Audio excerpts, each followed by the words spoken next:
Welcome back, welcome back. Nothing spreads like fear. That's what you learn from Steven Soderbergh's latest film, Contagion. The film tracks the outbreak of a lethal virus that kills millions of people around the world. Doctors and scientists struggle to discover the cause and develop a cure, as survivors are left in chaos, looting for food, waiting for vaccines and the rest.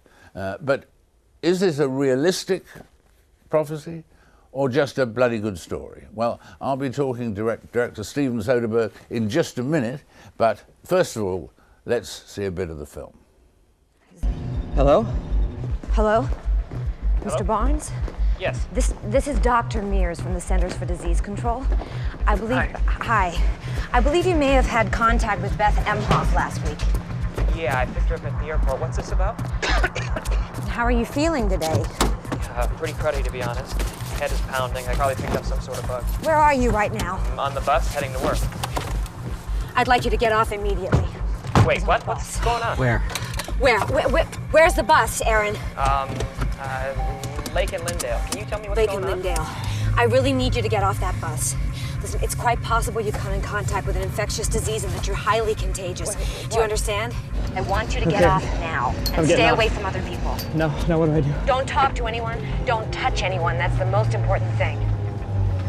We'll send somebody to meet the bus. Okay. I'm on my way to you now, Aaron.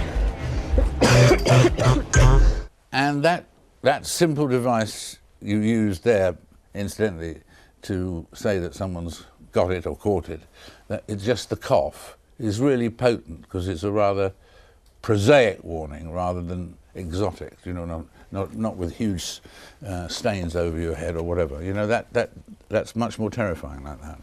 Well, having just gotten off an airplane, one of the things that I think everybody who worked on this film came away with was you can't hear that sound the same way anymore. A cough or a sneeze. You just turn now to find out, to see what they're doing. What are they touching? How old are they? Do they have people with them? It starts to get in your head. Yes. How did the idea get into your head in the first place? This was hatched during a film that we were working on called The Informant, which was written by the same screenwriter. There's a little monologue, a riff in there by Matt Damon about, he sees one of the FBI agents sneeze, and he goes on a riff about what's going to happen now. I'm going to get it, my kid's going to get it, he's going to have to stay home from school. And that got us thinking about that issue, and we decided, you know, that it had been a while since somebody had made an ultra-realistic movie about a pandemic, and why not? Yeah. How long ago was the last one, really? Well, the last big one, let's see. Well, the swine flu was pretty serious, and this is the tricky thing: is early on, there's sort of a triangle, an algorithm of transmission, mode of transmission, mortality rate, and incubation period. Right. They look at this triangle and they try to judge how bad it's going to be. H1N1, when it started, had a lot of indicators that it could become very bad very quickly. There was a lot of discussion afterwards that they overreacted. They have to. They can't take the chance that they're going to miss it. So. And as you did the research for the film, what were the discoveries you made? Or like, well, the one you've been touching on, but I mean, in terms of either the potential for fear or the potential for death. Well, it was a strange combination of feelings talking to people at the CDC and the WHO. They all felt this is going to happen. We're going to see a big one, that it's inevitable. The good news was, from our standpoint, these people are very, very good at their jobs, very bright, very hardworking. To go into the CDC and see the big board and realize how much they're tracking, 2 unexplained deaths in a village in North Africa, like it's that detailed. Yeah. I mean, they're on it. So I feel like they can solve it, but they all feel like we're going to see a big one. That's fascinating. You're right, because at the same time, one does have that sort of feeling with diseases and other things that the human race suddenly gets round to addressing the problem just in time. You know, not ahead of time, but just in time. Right. But sooner or later, the danger is they'll get their timing slightly wrong. So. Well, and then there are the other thing we learned was there's sometimes, and this is touched upon a little in the film, there's sometimes political considerations. Nobody wants to be known as the source of something like this. And we heard numerous stories from people who go out into the field. You have to remember the CDC and the WHO have to be asked to come in. They don't have authority. They can't just show up somewhere. They have to be requested to come in. Sometimes that's difficult. They've gone into areas where there's such political strife that they've literally been on the border of a country where they were ready to go in to solve, you know, a cholera outbreak or something like this, and they weren't allowed in because the leaders of that area didn't want to be seen as being sympathetic to them, and this happens all the time. All the time, yeah. Now, the thing that fascinates me in all the things I've read about you and so on was that you have set a target for when you retire, and you've named the 3 films you're going to do before you retire. Is that a bad idea? No, very good idea. Oh, okay. No, intriguing, decisive it is. I mean, the current one is one of them, isn't it? Magic Mike, the male stripper movie. Yeah. Yeah. That's just something I had to do before I stopped. Yeah. Absolutely. Well, I was hoping that by sort of letting everybody know that we could coordinate all these Lifetime Achievement Awards to happen, you know, simultaneously, and it's been kind of too quiet. many Lifetime Achievement Awards. People feel they must be about to die or something. You know. I guess so, but I don't know, it's been quiet. Yeah, been quiet. Then the second one was a remake you were going to do as well. I'm hoping to do Man from U.N.C.L.E. Yeah. as a film. Yeah. And then Liberace. Yeah, Liberace. You must have met him. Yes. Oh, yes. I mean, he's fantastic. Oh, fantastic. I saw him, we interviewed him as well at the beginning of the 70s, and he was appearing in the Americana, the Royal Box at the Americana in New York. And I mean, everything about it was so brilliantly calculated, and wanted to just go to the edge of offending people and then make them happy again. And I mean, he was a genius in his way, wasn't he? Well, I mean, look at, you know, Elton John, Madonna, Michael Jackson, Cher, like anybody, he, I think, really created that kind of singular, iconic show business performer, and a lot of people owe him a debt. I think he was totally unique. Like there wasn't really one like him before him, and now there's no one who's doing that who isn't sort of like him in a way. So I find him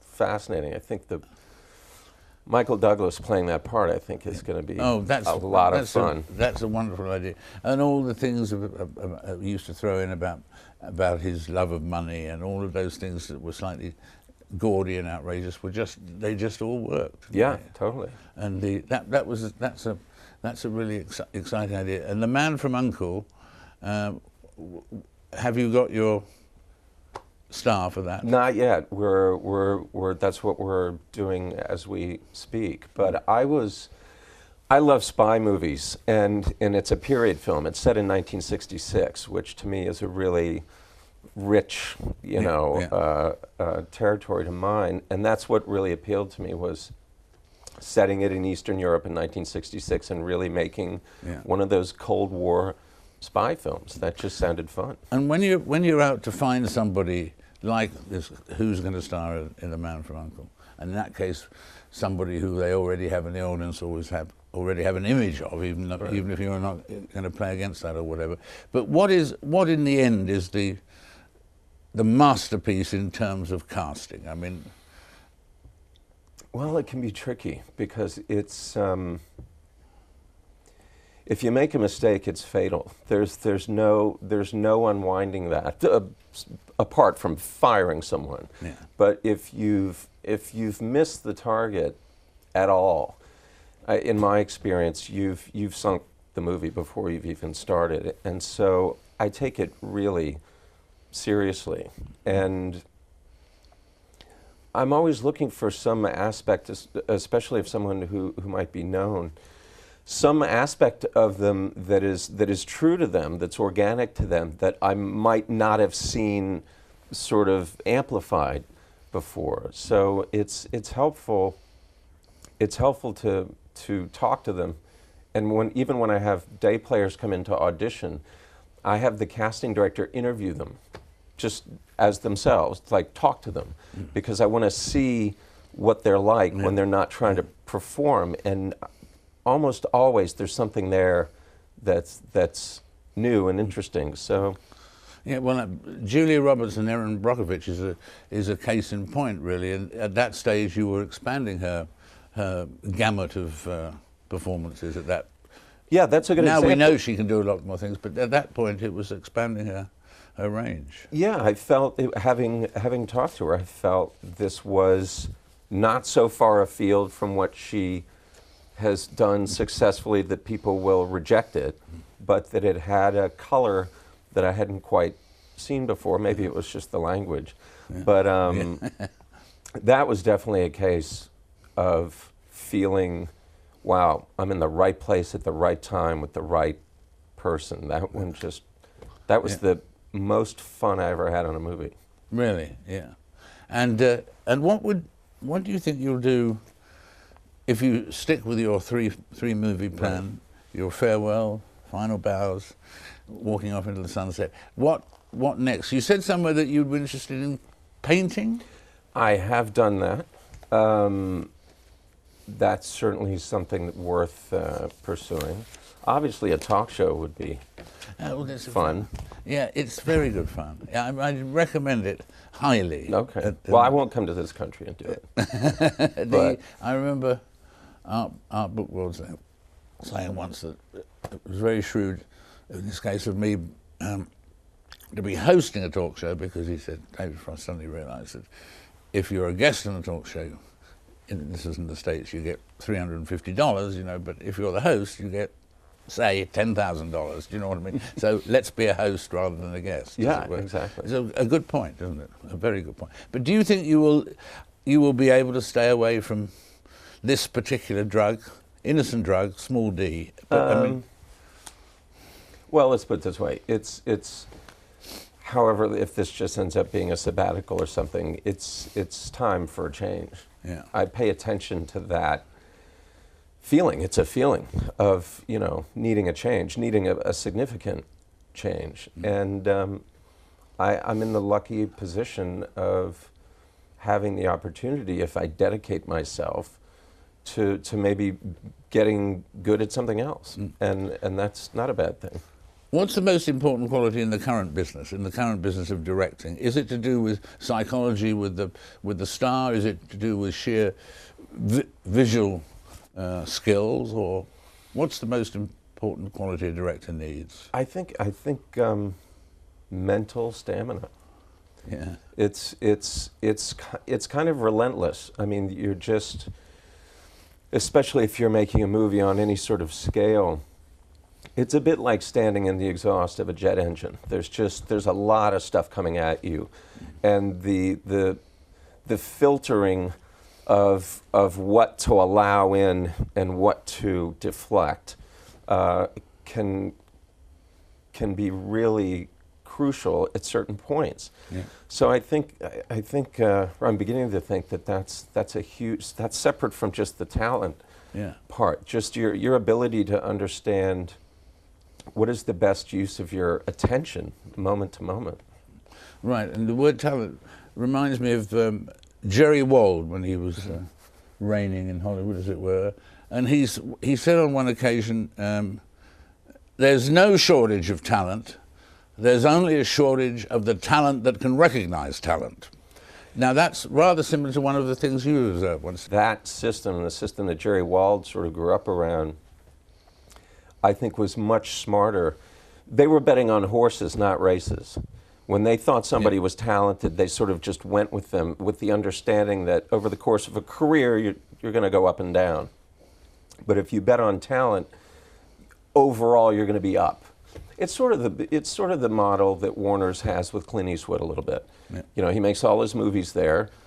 Most of them do well. It's a good business to be in, the Clint Eastwood business, yes. overall. Yeah. And you actually increase your chances of losing by trying to pick which one will work. Yeah.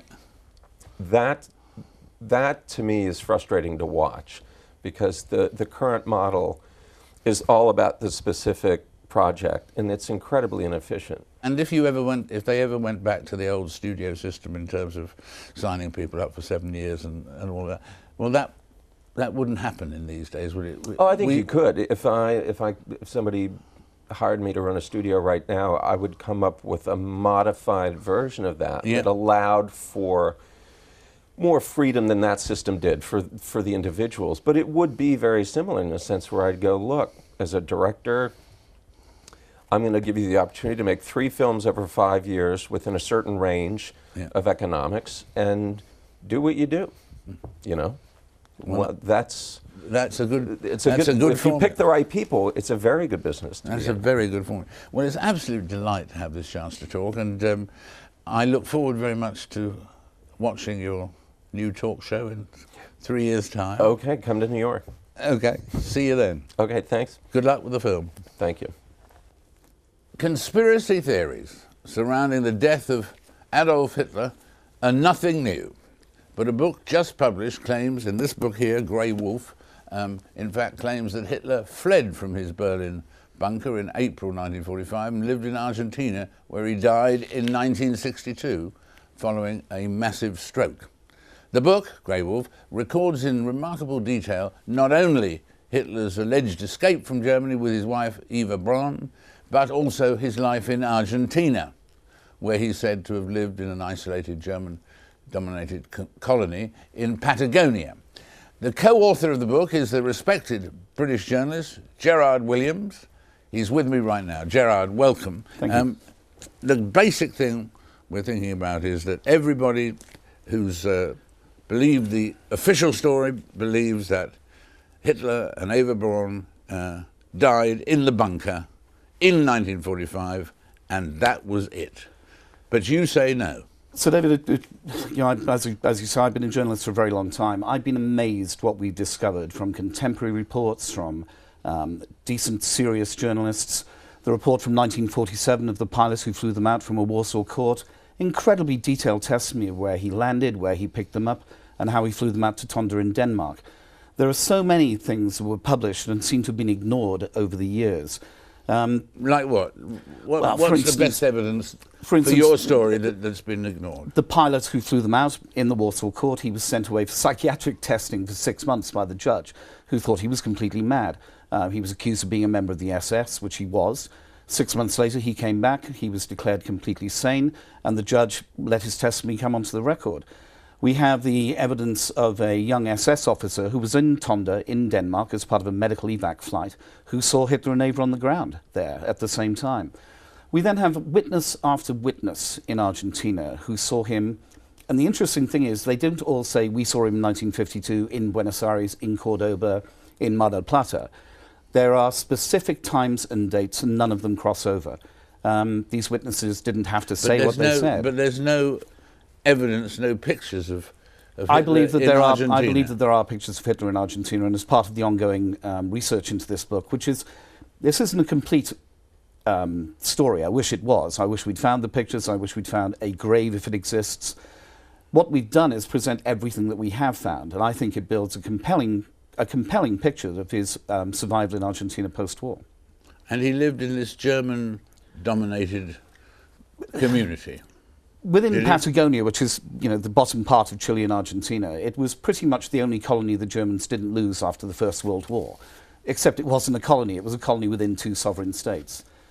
It's amazingly Bavarian when you go down there, and so many people we know did escape and live down there. We're talking about Adolf Eichmann, Joseph Mengele, and we also believe that Martin Bormann and Adolf Hitler were there at the same time. But we don't have film of that either, though, do we? We don't have film of it, Sir David, but the problem with this story, and we heard this morning from a report in the Scotsman that the Russians are actually going to release all the files, finally.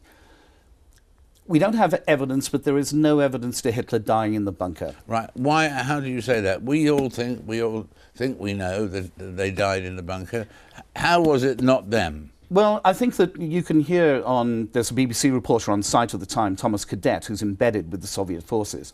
He says that the Russians were handed over 6 doubles of Hitler, 6 lookalikes, and none of them were Hitler. Major Nikitin, who ran the NKVD, the Russian security police operation in the military at that stage, said they'd found no Hitler. Marshal Zhukov, who was the commander-in-chief of the Russian army in Berlin at the time, said they didn't find Hitler. Stalin said he escaped to Spain or Argentina. It's only later that these reports of a body being found or 2 bodies being found come to light. But the people who were there that day when the Russians arrived, they saw Goebbels' mangled and burnt body in the garden. They didn't see Hitler or Eva Braun. Now, the people who said that they saw the bodies being taken up out of the bunker, I think they probably did see bodies being taken up out of the bunker. The crucial point here is it wasn't Adolf Hitler. Who was it? We believe it's a man called Gustav Weber or Gustav Wähler, depending on who you go with in it. We've had it proved by the senior facial recognition expert who works for the Metropolitan Police in London here, Professor Alf Linney, that the final pictures of Adolf Hitler, which everybody knows of him with the Hitler Youth on March the 20th, 1945, not his birthday, are definitely not of that of Adolf Hitler. They've been cross-checked and checked, and this is a double. Hitler used doubles all the time, so did Stalin. I think the most famous double in World War II was Montgomery, and there was a film made of it which we'll both remember, I Was Monty's Double, which convinced the Germans that we were doing something else before D-Day. It's those doubles, I believe, that were murdered in the bunker by Gestapo Müller, the head of the SS police, and under the instructions of Martin Bormann. So they were both cold-bloodedly killed, yes, in order that they could be trotted out as Hitler and Eva Braun. The interesting thing is nobody ever saw the bodies' faces, so they were covered with a blanket when they were taken upstairs. But I don't think that cold-blooded murder is something we can put past the Nazis. I mean, they cold-bloodedly murdered almost 7 million people, industrially murdered 6 million of Europe's Jews. I mean, these were the worst murdering criminal gang in history. Do you have, this gang and so on, do you have any evidence of where Hitler's body is? Have you found it? Have you nearly found it? Where is it? I think that and this is speculation, so it's not something that we've gone into in detail in the book. I think that Bormann would probably have had the body cremated and the ashes scattered so that there was no possibility of it being used as a Nazi shrine. They need to hide this story completely, basically to protect all the money and treasures that they stole with them and are still out there in the capital markets today. And is there unused piles of money left in Argentina by Nazis who've died in Argentina? I think a huge amount of it was invested, and a huge amount of it was invested probably back into West Germany, into what became known as the West German economic miracle. Yeah. And I think that money is now present in the shareholdings of major corporations all around the world. Almost a third of the treasures they looted from Europe are still not accounted for. Some of them may well be in Russia, we don't know, because there's still a huge veil of secrecy about the Great Patriotic War in Russia. But I believe that a great many of those treasures probably exist in the mansions in the Andes of former Nazis and their children, who are now in their 50s and 60s. Thank you very much, Gerrard. That's all for this week. My thanks to all of my guests, Gerrard and everybody else. Do join me again in 7 days' time for another packed frost over the world.